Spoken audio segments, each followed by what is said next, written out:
சாந்தாகாரம் புஜகசயனம் பத்மநாபம் சுரேஷம் விஸ்வாகாரம் ககனசதிருஷம் மேகவர்ணம் சுபாங்கம் லக்ஷ்மீகாந்தம் கமலநயனம் யோகீகிருத்யானகம்யம் வந்தே விஷ்ணும் பவபயகரம் சர்வலோகைகநாதம்.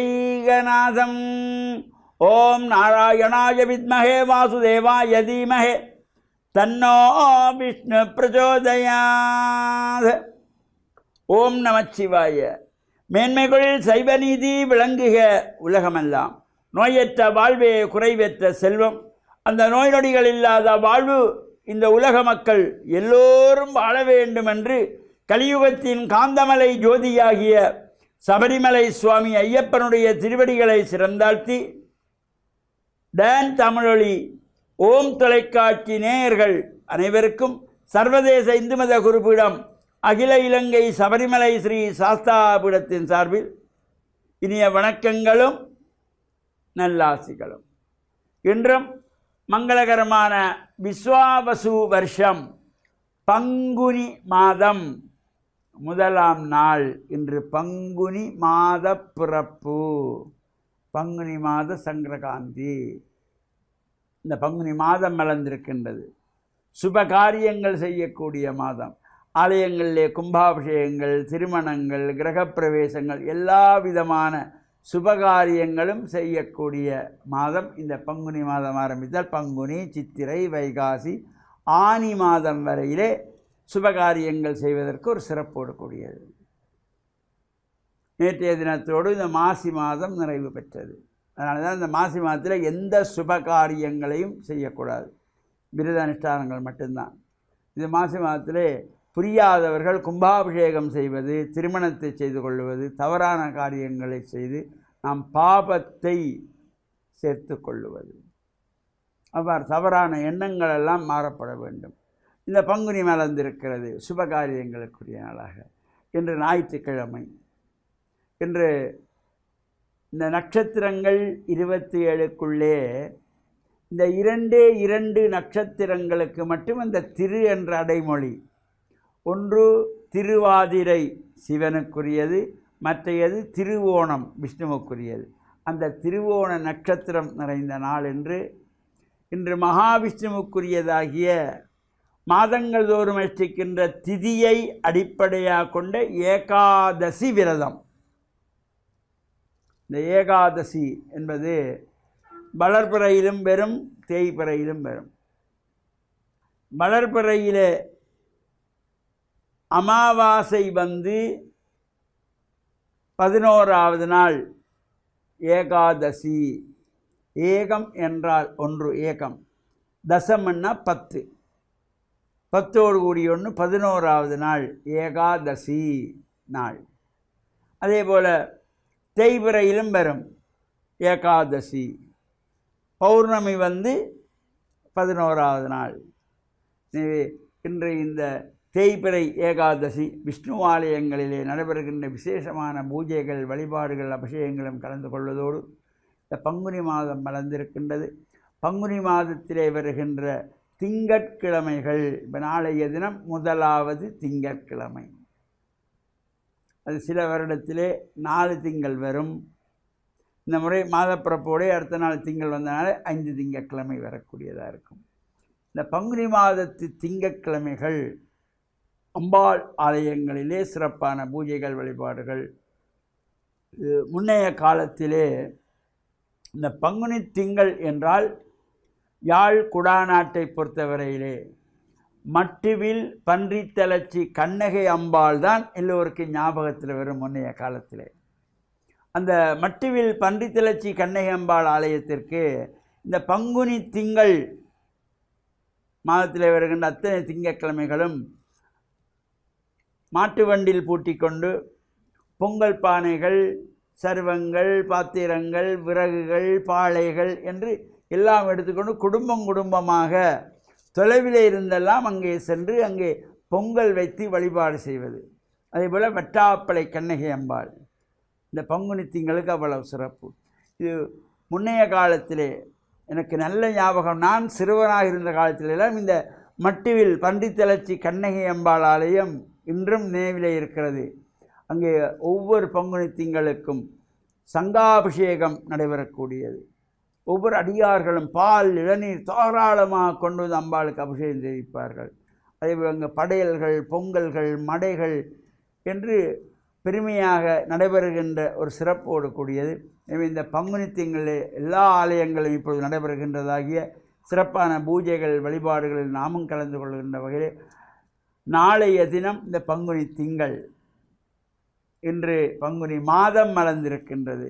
எனவே நாமும் இன்முகத்தோடு இந்த பங்குனி மாதத்தையும் வரவேற்று வருகின்ற சுபகாரியங்கள், சுப நாட்கள், பங்குனி உத்தரம் சிறப்பான நாட்கள், அதேபோல் கும்பாபிஷேகங்கள், திருமண வைபவங்கள் நடைபெறுவதற்கு சிறந்த மாதமாகிய இந்த பங்குனி மாதத்தில் நாமும் இறையருளையும் வேண்டி இந்த மாதம் பூரா நமக்கு எல்லா நன்மைகளையும் கிடைக்க வேண்டும் இறைவனை பிரார்த்தித்து, மண்ணில் நல்லவன் நம்பாள டான் தமிழொலி ஓம் தொலைக்காட்சி நேயர்கள் அனைவருக்கும் சர்வதேச இந்து மத குருபீடம் அகில இலங்கை சபரிமலை ஸ்ரீ சாஸ்தாபீடத்தின் சார்பில் நல்ல ஆசிகளை கூறிக்கொள்வதில் மனமகிழ்வு கொள்கிறோம். சர்வே ஜனாக சுகினோ பவந்து, சமஸ்த சன்மங்களானி சந்து. சுபம்.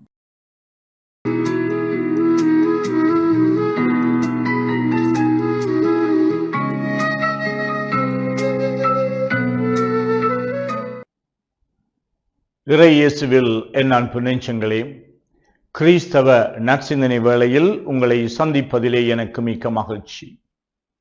ஆண்டவர் இயேசுவின் அன்பும் அருளும் உங்கள் அனைவரோடும் இருப்பதாக. இன்று தபக்காலத்தின் 27ஆம் நாள்,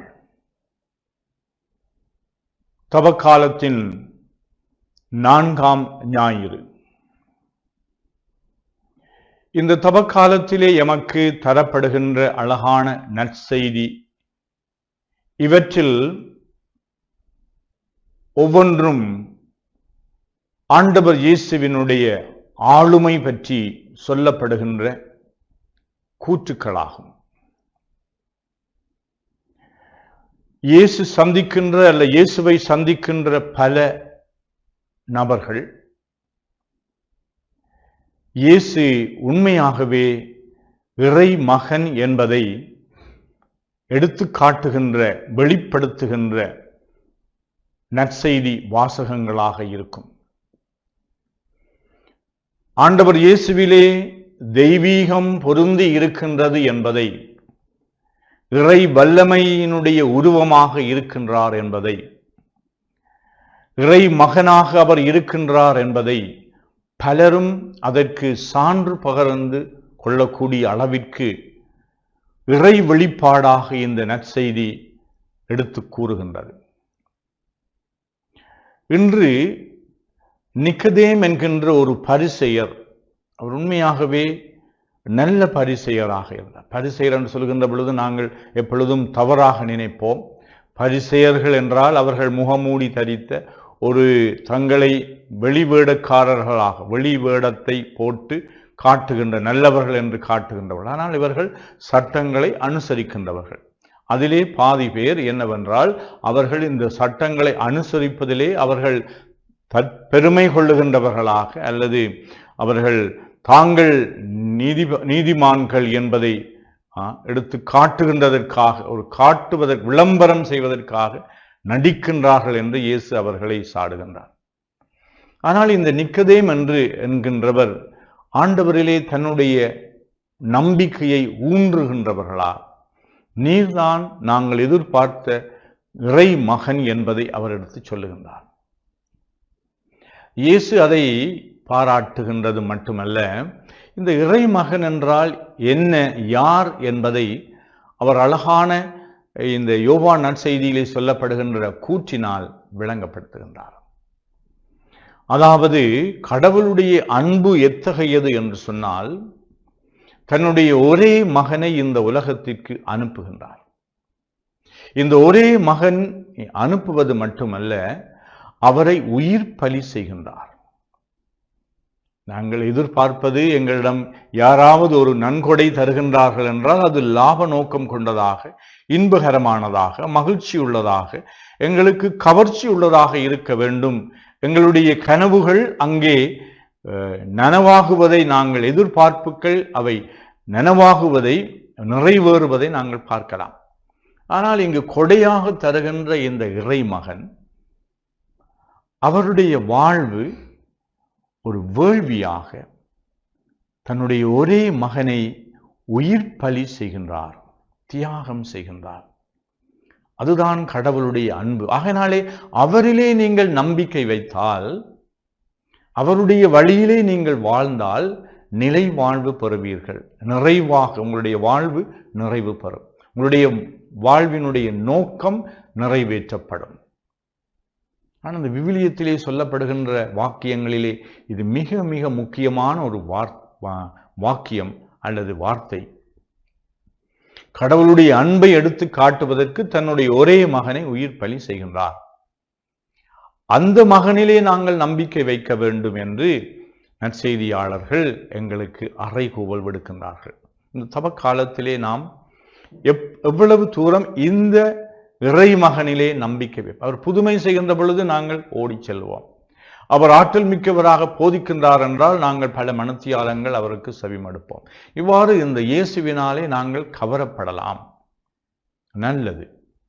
அதே வேளையிலே இந்த இயேசு காட்டிய வழியிலே நாங்கள் நடப்பதற்கு தயாராக இருக்கின்றோமா? பெரும் பெரும் தியாகங்களை செய்ய வேண்டும் என்றல்ல. எங்களோடு உடன் இருக்கின்ற மனைவி, கணவன், பெற்றோர், பிள்ளைகள், சகோதர சகோதரிகள், உடன்பிறப்புகள், எங்களுடைய அயலவர்கள், அந்நியர்கள், இவர்கள் எல்லோருக்காகவும் நாங்கள் இவர்களை அன்பு செய்வதற்காக நாங்கள் தியாகம் செய்கின்றோம். இது எந்த மதத்தை சார்ந்தவர்களுக்கும் பொருத்தமாக இருக்கும். வாழ்க்கை என்பது நாங்கள் எவ்வளவு தூரம் எங்களை கொடுக்கின்றோம் என்பதில் தான் எங்களுடைய வாழ்க்கை வெற்றி பெறுகின்றது. நான் என்பவர் அடுத்தவர் என்று நான் என்னுடைய கவனத்தையும் அக்கறையையும் அன்பையும் திருப்புகின்ற பொழுது, அதை உளமாற செய்கின்ற பொழுது, அது எங்களுடைய உள்ளத்தின் ஆழத்திலே இருக்கின்ற அந்த அன்பின் வெளிப்பாடாக செய்கின்ற பொழுது எங்களுடைய வாழ்வு மலருகின்றது. சுயநலவாதிகள் ஒரு நாளும் அவர்கள் தங்களுடைய வாழ்க்கையிலே அவர்கள் மன நிறைவு காண மாட்டார்கள். இன்னும் வேண்டும், இன்னும் வேண்டும் என்றுதான். எந்த பெரிய பணக்காரனையோடும் நீங்கள் அவரோடு பேசினால், உரையாடினால், அவருடைய வாழ்க்கையின் அடித்தளத்திலே அமைதி இருப்பதாக தெரியாது. சந்தோஷமாக இருக்கலாம், நிச்சயமாக பணம் இருந்தால், செல்வம் இருந்தால் அவர்கள் ஓரளவு சந்தோஷமாக இருக்கலாம். ஆனால் அடிமனதிலே அவர்கள் எவ்வளவு தூரம் தங்களுடைய சொத்துக்களையும், தங்களுடைய லாபத்தையும், தங்களுடைய நேரத்தையும், தங்களுடைய ஆற்றல்களையும் அடுத்தவர்களுக்காக உண்மையான முறையிலே கொடுக்கின்றார்களோ, தங்களுடைய இந்த வரியிலே இருந்து வரி விலக்கு பெறுவதற்காக கொடுக்கின்ற நன்கொடை அல்ல. வரி விலக்கு கிடைக்கலாம், ஆனால் அவர்கள் தங்களை தியாகம் செய்து தங்களுக்கென்று இருக்கின்றவற்றிலே ஒரு பகுதியாவது அடுத்தவர்களுடைய வாழ்வு மலர வேண்டும் என்பதற்காக கொடுக்கின்றார்களோ. அவ்வாறு என்னுடைய நேரமின்மை என்பது ஒரு பெரும் பிரச்சனை. அதே வேளையிலே இந்த நேரத்திலே ஒரு சிறிய நேரத்தை நாங்கள் ஒதுக்கி அடுத்தவர்களுடைய தேவைகளிலே நாங்கள் எங்களை கொடுக்கின்ற பொழுது அங்கு நிச்சயமாக கிறிஸ்துவிலே நாங்கள் நம்பிக்கை கொண்டவர்களாக இருக்கின்றோம். இந்த கிறிஸ்துவை நானும் நீங்களும் ஏற்றுக்கொள்கின்றோமா? இந்த நிக்கதேம் என்பவர் அவர் உண்மையாகவே உண்மையை தேடுகின்றவர், நல்லவர், தன்னுடைய வாழ்க்கையிலே கடவுளுக்கு பிரியமானவராக இருக்க விரும்புகின்ற ஒரு பரிசேயர். இவர் இந்த இயேசுவினுடைய பிரசன்னத்திலே இந்த கடவுளை கண்டவர், ஆண்டவர் இயேசு கிறிஸ்துவை நம்பினவர். அவருடைய இறப்பின் பொழுது மீண்டும் வருகின்றார், அவருக்கு அடக்கம் செய்வதற்காக. ஒரு நல்ல பண்புள்ள மனிதனாக, நிறை நம்பிக்கையுள்ள மனிதனாக 4 பேரும் அவரை இந்த நற்செய்தியிலே போற்றப்படுகின்ற ஒரு நபராக திகழ்ந்தார். நானும் நீங்களும் இப்படிப்பட்ட ஒரு நல்லெண்ணம் கொண்டவர்களாக, நன்மையை செய்ய வேண்டும் என்று விரும்புகின்றவர்களாக, உண்மையை தேடுகின்றவர்களாக, இந்த ஆண்டவர் இயேசுவிலே தளராத நம்பிக்கை வைக்கின்றவராக, அவருடைய தியாக வாழ்விற்கு வாழ்விலே நாங்கள் நம்பிக்கை வைக்கின்றவர்களாக, அதை எங்களுடைய வாழ்க்கையிலே நிஜமாக்குவதற்கு, அதை நாங்கள் கடைப்பிடிப்பதற்கு, அவருடைய வழியிலே சென்று நாங்கள் தியாகசீலர்களாக திகழ்வதற்கு இறைவன் எங்கள் அனைவருக்கும் அருள் கூற வேண்டும் என்று மன்றாடி நிற்கின்றேன். ஆமீன்.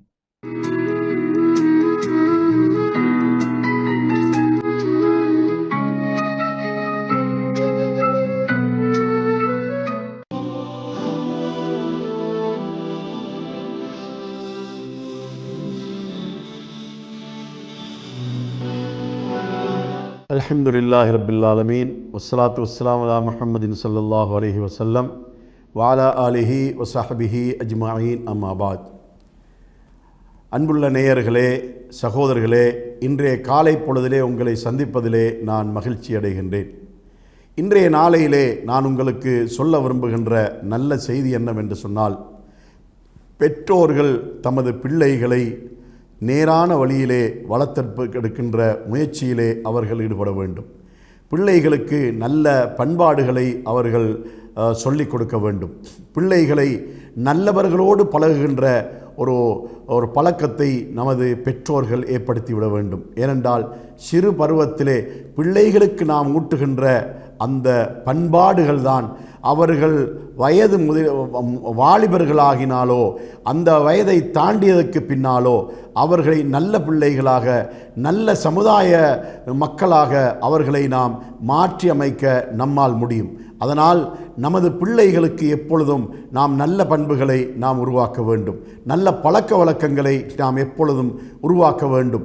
எப்பொழுதும் பிள்ளைகளுக்கு பெற்றோர்கள் முன்மாதிரியானவர்களாக இருக்க வேண்டும்.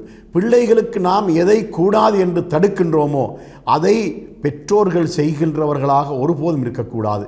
பெற்றோர்கள் ஒரு பிழையை செய்து கொண்டு அதே பிழையை பிள்ளைகள் செய்யக்கூடாது என்று தடுக்கின்ற பெற்றோர்களாக ஒருபோதும் இருக்கக்கூடாது.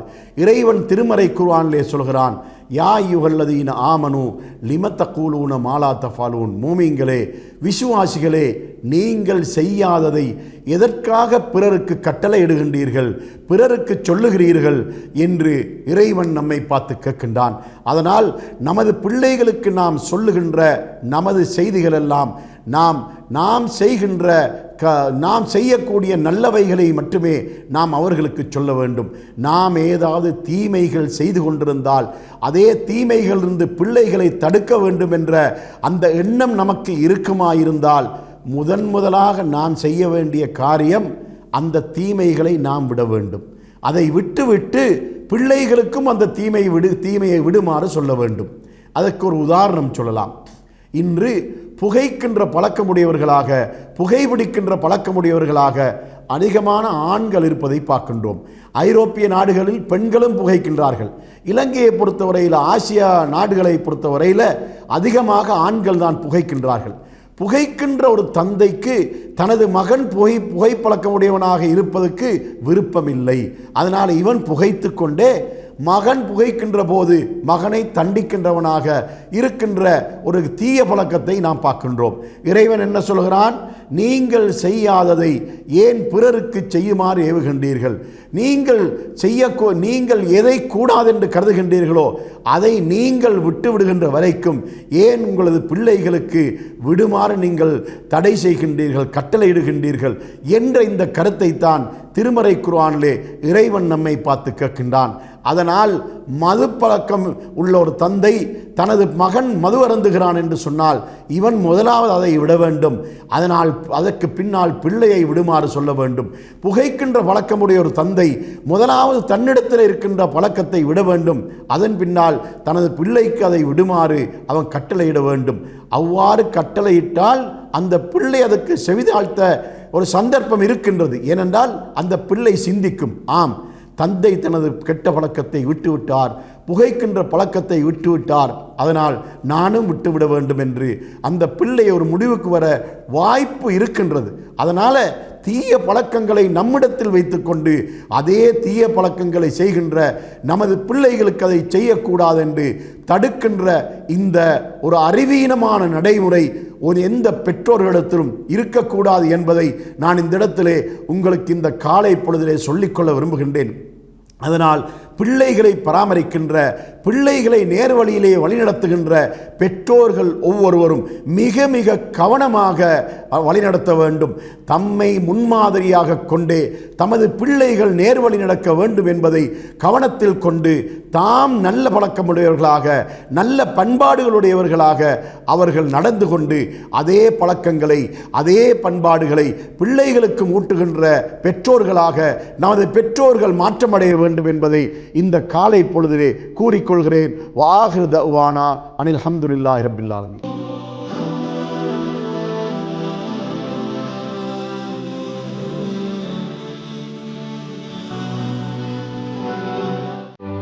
யாடியா T5L மகிழ்ச்சி நிறைந்த நீண்ட பயணத்திற்கு.